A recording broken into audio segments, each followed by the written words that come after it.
po para lang po may makain. Tinitiis mo pa lang po, nanay, para may makain pa ang mga anak niyo. Iyo po.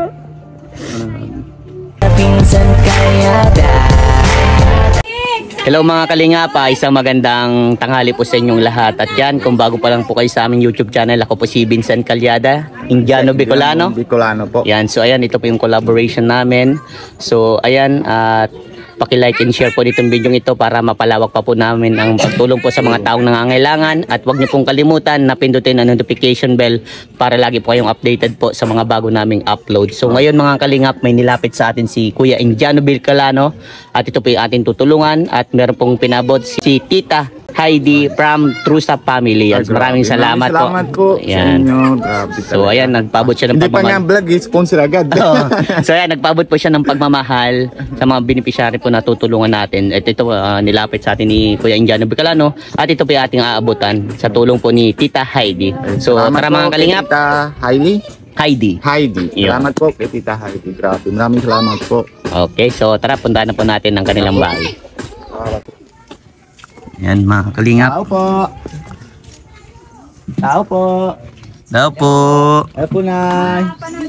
Magandang tanghali po. Ha? Nasaan ka? Maigib kang tubig? Ang pa akong tubig. Ay grabe. Saan ka nag-iigib?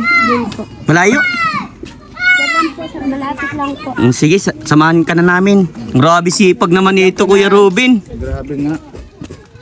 Init na maray pati. Oo, grabing init. Dito lang? Wala nang baga pag ano, bukas. Ay, gano'n. O yun. Ano ang inumat? Grabe, no?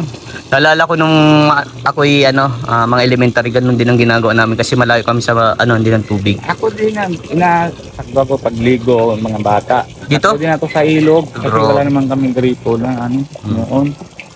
Naligo yung bata kasi ayaw ko mga bilag sila sa araw. Pag nasa sa ilog sila, init. Tapos matagal sila muwi. Kaya nga. Kaya sakdo ako dun.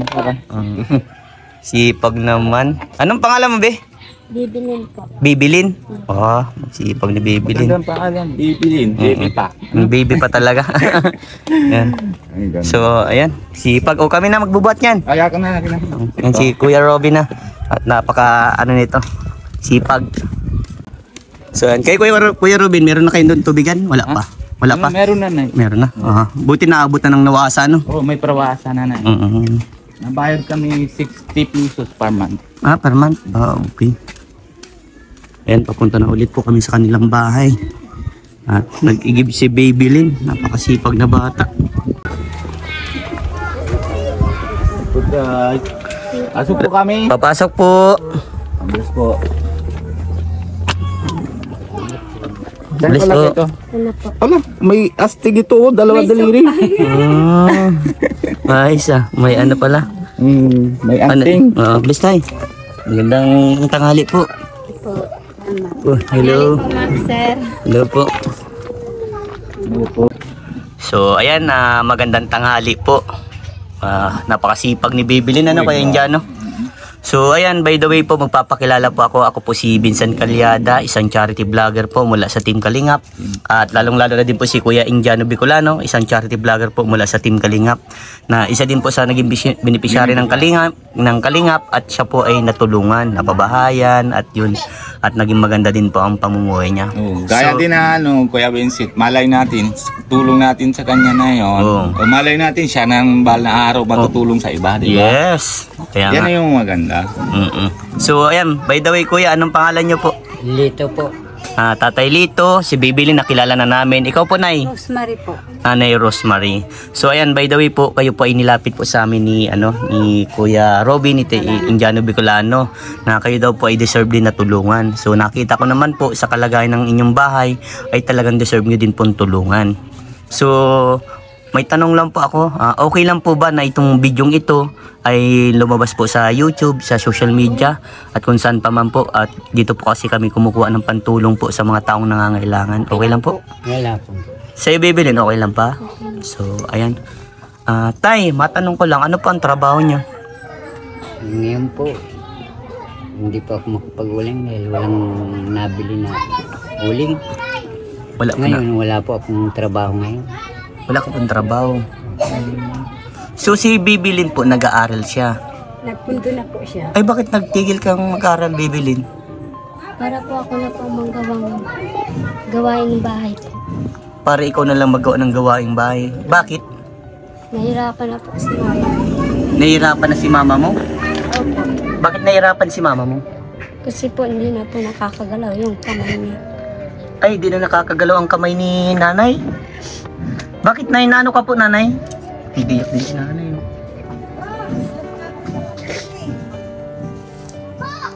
Naano po ba si nanay Bibilin? Gawa po yan ng pagka-stress niya.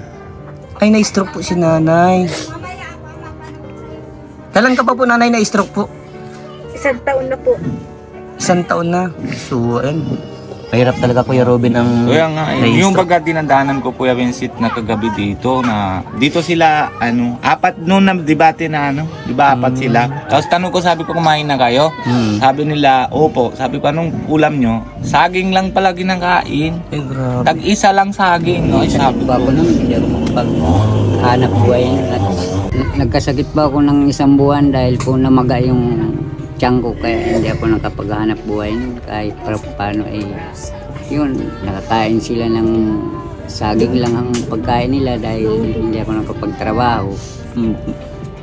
So, ang hirap pag yung... Sa ngayon po, wala naman akong trabaho ngayon at kasi po, mahirap na nga po dapat kahit para paano makakuha ko ng makabili man lang ako kahit isang karkalabaw pong panghanap buhayan dahil po sa paghila ng mga kalakal sa bundok ay pwede na sana pong panghanap buhay, kaya lang po wala akong pambili, ay wala akong pera, kaya po ganito lang ang buhay namin, hindi ako makapaghanap buhay.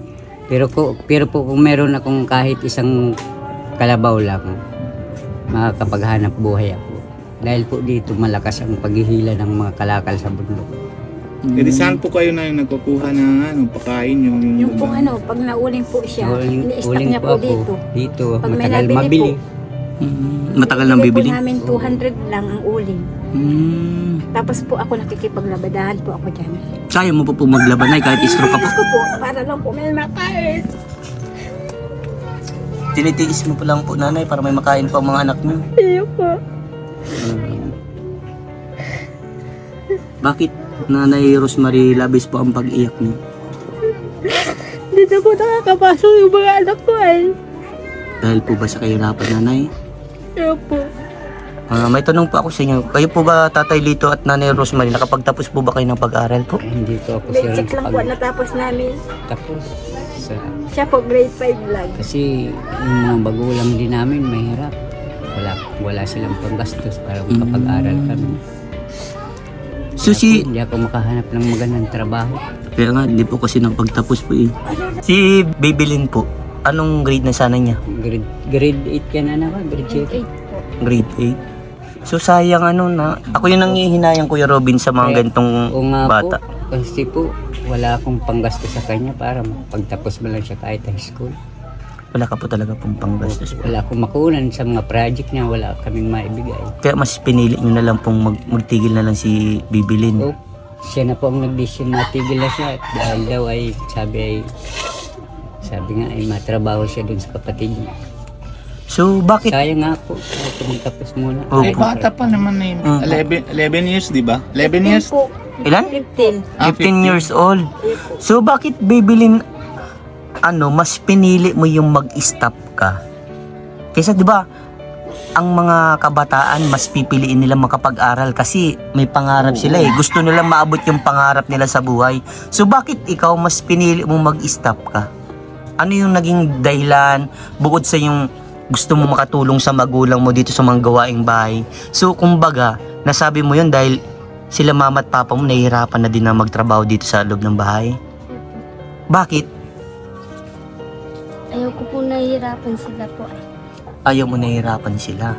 So mas pipiliin mo yung hindi ka makapag-aral. Matulungan lang sila. Gusto mo rin. Bakit? Kasi po pag nakikita ko po si mama parang nahihirapan na rin po ako. Pag nakikita mo si mama mo nahihirapan ka. So ito advice ko sa iyo Bibilin, pinaka the best mong gawin, mag-aral ka. Kasi napakaganda na kapag nakatapos ka, meron kang diplomang kapit-kapit, di ba Kuya Robin? Isa sa pinakamaganda yan na bibilin, ito payo ko lang sa iyo, na kapag ikaw nakapagtapos, yung kahirapan na nararanasan nyo ngayon, magiging, pag nakatapos ka ng pag-aaral, pag nakuha mo yung pangarap mo sa buhay, matutulungan mo sila mama mo. Di ba? So sa ngayon, naiintindihan namin ikaw kasi nga dahil sa kalagayan nila mama at papa mo. Dahil nga din sa kahirapan, 'di ba? Unang-una sa kahirapan. So talagang ito yung pinakamahirap talaga sa isang pamilya. Na kapag ang magulang mo ay walang maayos na trabaho. Hindi, kahit naman kuya sabihan natin na sa na wala hanap buhay si tatay. Natindihan ko yun. Kasi mahirap talaga pag hindi nakapagtapos.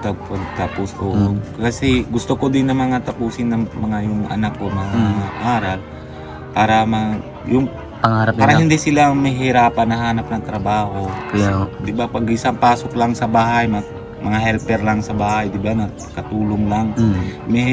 Mahirap naman na hindi natin alam maganda ba ugali na amo o ano. Pero pagtapos ng mga aral, ay sila man mismo mga decision kung saan sila trabaho, 'di ba? So ikaw Bibilin, ano ba yung pangarap mo? Pag nakapagtapos ka, anong gusto mo maging trabaho someday? Gusto ko pong maging chef. Gusto mo maging chef? Magaling ka siguro magluto, marunong siya magluto, nanay. Wow, nakakatawa. Talagang inano mo na talaga yung, sila na talaga nag-asikaso dito sa bahay nila. So, ayan, tatay, ito po, payo ko lang din po sa iyo, bilang ikaw po isang padre de pamilya. So, ang pinaka the best po nating gawin, pag sumikap po tayo.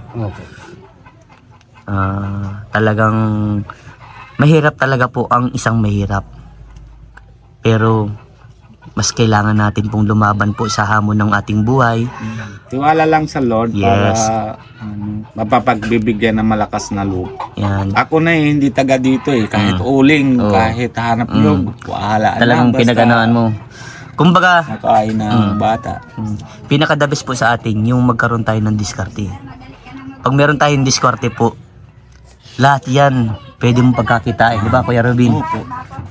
Kaya mong kumita kahit paano, masuportahan lang ang mga anak mo. Di ba po? So ayan po, may tanong po ako sa inyo. Ano po ang tanging kahilingan mo, Kuya Lito? Kung pwede lang po sana hihingin ko sa inyo ay bilihan nyo ako kahit isang kalabaw lang para po mapagkitaan ko siya. Yun talaga po, ang tanging kahilingan niyo po na... Yun lang po ang pangarap ko sa akin para Ayaw mo araw-araw motor? kikita po ako ng pera. Gusto niya 4-wheel yung daw, yung forfeit. Oh, 4-wheel. Kasi maganda talaga Kuya Vincent dito pag nahilada ka sa taas. Opo, malakas po ngayon ang hila dito ay wala pa pong maghapon. Pag may kalabaw, gaya nila may mga kalabaw. Opo. Kung isipin po, wala pang isang araw, 1,000 na. Nakita. So ay malaki din Dalawang baba lang po yun, 1,000 na yun. So Maghapon. kumbaga po kung may kalabaw ka, mapoprovide mo na po mga pangangailangan. Oo po, lahat na po makukuha ko doon yung mga kailangan ko sa bahay. Magkano ba po inaabot ng kalabaw ngayon? Mga lang po, kasi po mahal ngayon, mga 40,000, 35, ganyan. Pwede na po siyang Ilahan. So mga ganun po ang halaga ng kalabaw. Yung pag mga 40,000 na po, malaki na po yun. Yung pag mga 35 lang po, hindi pag-aano siyang Pwedeng hilahan, baka pwedeng hilahan mapagod, mamatay din Opo. pa Kaya mo tay, mabait naman si Lord. Lahat naman tao may kahilingan Tama. Minsan natutupad yan. Bad yan. Minsan matagal. Pero darating at darating yan. Dasal lang po tayo, tatay. Walang imposible sa ating Panginoon po. Kapit lang sa Lord yes. para... So ikaw po, Nanay Rosemary, ano po ang tanging kahilingan niyo? Ayun po sa anak ko. Sa anak mo po? Kay Bibilin po? Hindi po, yung pong isa kong anak na nasa Sambuanga. Ah, Hindi pa po siya nakakauwi. Ah, yun pa ang gusto mo naman na makauwi dito.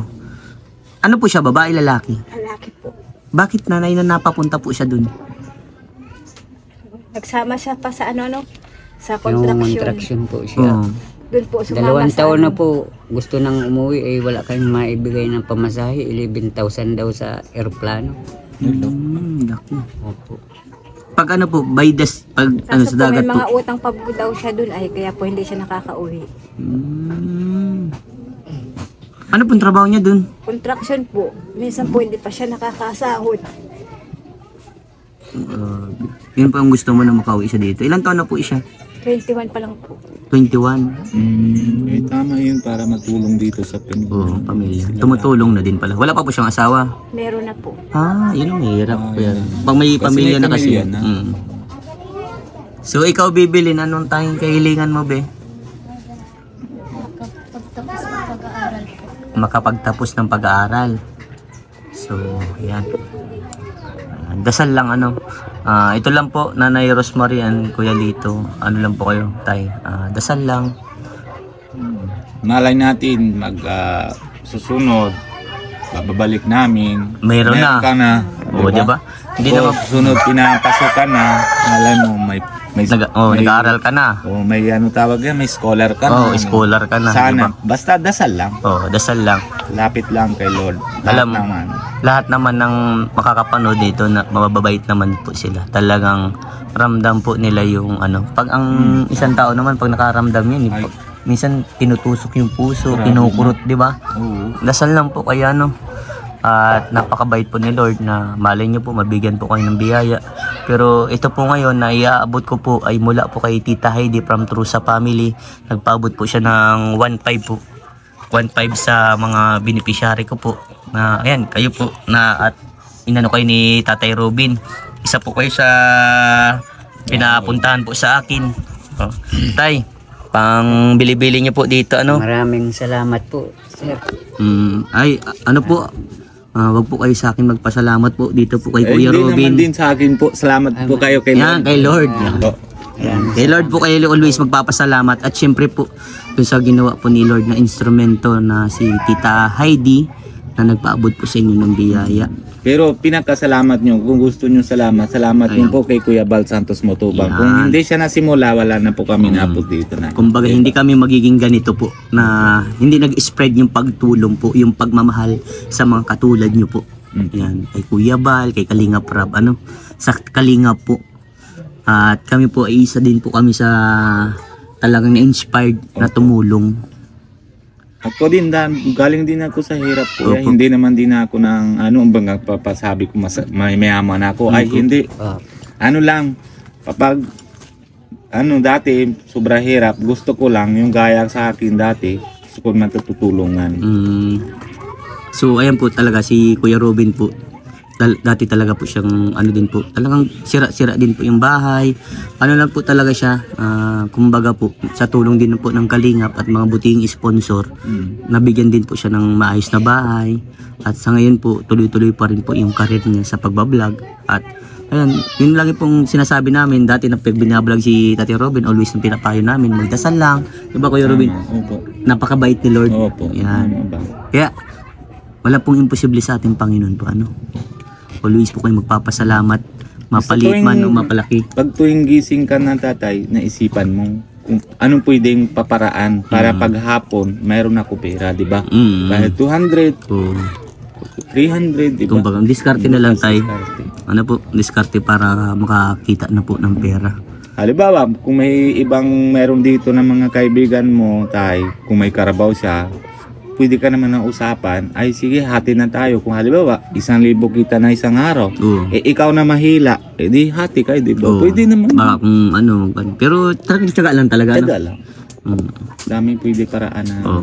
Para kumita po ng pera. Yung pagsasabi baga ng tama pagsasabi ng tao, kung gusto mo may paraan, pero kung ayaw mo may dahilan. Yes. Tama, di ba sabi ko? Pero hindi ito na tukso sa iyo kuya kung di ba? Kasi mahilang ka din ang Kumbaga may sakit din si tatay, pareha silang may sakit. Kumbaga talaga, ang isang tao talaga pag may sakit, nag-a-adjust ka. A-adjust ka na. Siyempre, kailangan mo yung maayos ang kalusugan mo. Paano pag may nangyari, paano yung mga ano, di ba? Yun nga. Lalo na may sakit na, wala pagkain, di ba? Wala pong pagkain. Wala paano malulusog. Paano po yan? Kunyari, pag wala po kayong ano, yung trabaho parehas ni nanay at tatay, paano po yung pangkain nyo?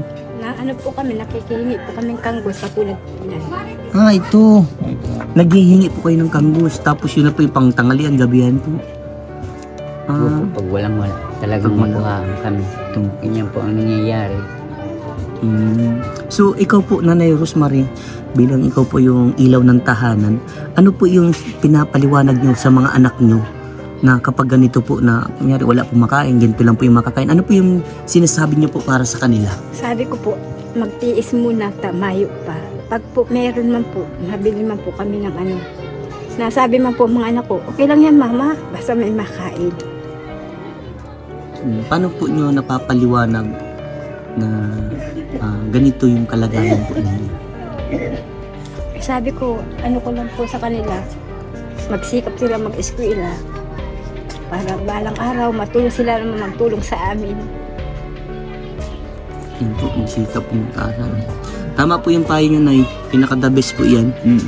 Na magsikap po mag-aral kasi yan ang pinaka-the best sa buong buhay ng isang tao na makapagtapos po ng pag-aaral. Ano? Salamat po kay Tita Heidi. Sana po matulungan ninyo po ako pag-aral, makatapos. Sana para matulungan ko po ang aking magulang. Bakit labis yung napipil ko tong batang to eh. Ramdam na ramdam ko yung nasa puso niya eh. Bakit gustong gusto mong tulungan ang mama at papa mo? Para po hindi na po sila mahirapan. Para hindi na sila mahirapan. Opo. Ito, may isang advice akong sasabihin sa iyo. Alam mo, paano ka makatulong sa mama at papa mo? Tama yun. Yung pagtutulong mo dito, nakakatulong ka. Kasi ikaw, kumbaga hindi pa siya, wala pa siyang kakayahan makapagtrabaho talaga kasi minor de edad. So, ito ang pinaka-the best na may bibigay mong makatulong ka sa magulang mo. Yung pagmamano, paggalang, at iparamdam mo sa magulang mo kung gaano mo kamahal ang magulang mo.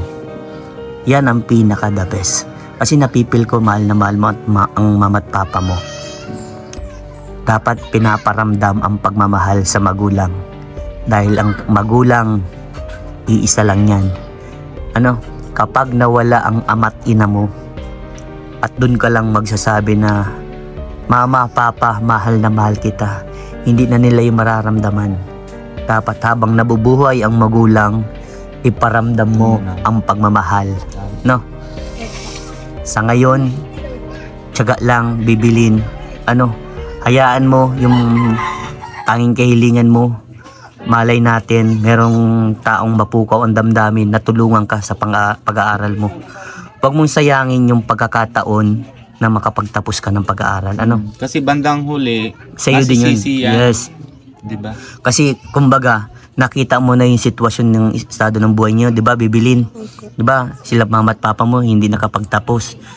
'Di ba? Ngayon ang estado ng buhay nila mahirap, 'di ba? Pero pinaka-the best din niya na samahan mo din ng diskarte, Mas maganda yun, meron kang diskarte at diploma. Kasi someday kapag nakatapos ka, makukuha mo lahat ng pangarap mo sa buhay. Yun ang pinaka-the best, ha. Sana itong advice na ito, matandaan mo at sa puso mo. Dahil para sa ito, hindi ito para sa amin.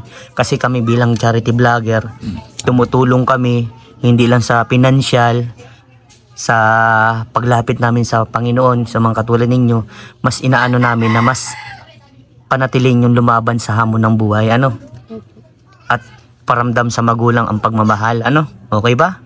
Yan, yun ang pinakadabis, ha. Sana sa sunod namin pagbalik may magandang may magandang balita, yes. May magandang basta lang tayo ng always think positive lang, at mabait si Lord, gumagawa ng paraan para sa mga katulad ninyong nangangailangan din, So ayan, by the way, ako si Vincent Calyada, ito ko si Kuya Indiano Bicolano. Kuya Robin. Tatay Robin na lang. Tatay Robin na lang. Ay, medyo mahabang Indiano Bicolano. Oo, Ayun, Tatay Kuya Robin Robin, at siya kilalang Kuya Robin. So God bless po sa inyo, Nanay Rosemary, Bibilin at Tatay Lito. Laban lang po tayo sa hamon ng buhay. Ano po? Pwede ko bang marinig yan sa inyong tatlo po? Nang laban lang tayo sa hamon ng buhay?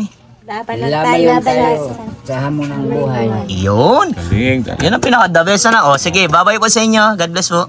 Baba po. At yan mga kalingap, maraming salamat po kay Tita Heidi from True sa Family. Salamat po sa pagmamahal po. At yan, ayabot natin kalabibilin yung 1.5 po. So sila din po ay deserve po matulungan. At sana po sa mga mabubuting puso po yan, tulungan po natin ang pamilya nila. Ano Kuya Robin, grabe nakakawa. At parehas sila may sakit. Kaya yung bata nagtigil dahil nga sa kahirapan Alam din. naman naramdam naman ng bata na sa laglag yung situation ng mga magulang kaya natigil siguro. Kaya sayang man din kung tigil siya tapos pag pag na medyo may edad na, asawa na siya, hindi hirapan siya na magkukuha ng magandang trabaho. Kaya nga, Tapos masisi siya sa sarili niya. bandang huli. So, Sana po may patulong po sa kanila. Pag hindi ko talaga kaya, kasi Kuya Vincent talaga maliit lang yung channel ko, hindi pa masyado kita. Meron din ako na ibang tulungan. Kung anong kaya ko, pero kung hindi, gaya din nalapit ko sa inayon sa kanila. Opo. Tapos papalapit ko din kay Kuya Alvin, sa iyo, sa lahat. Kuya Rab. Kasi parehas man lang talagang Parehas man tumutulong. lang tayo, isang grupo lang tayo. Yes. Basta mahalaga matulong. Yan, o yan ang pinaka-the best, yung tulong number 1. So ayan, kung bago pa lang po kayo sa aming YouTube channel, ako po si Vincent Calyada. Indiano, Bicolano po. Ayan, paki-like and share po nitong video ito para mapalawak pa po namin ang pagtulong po sa mga taong nangangailangan. At huwag nyo pong kalimutan na pindutin ang notification bell para lagi po kayong updated po sa mga bago naming uploads. At hanggang dito na lang, Diyos mabalot sa indong gabos. Ingat po tayong lahat. Bye-bye po! Bye po.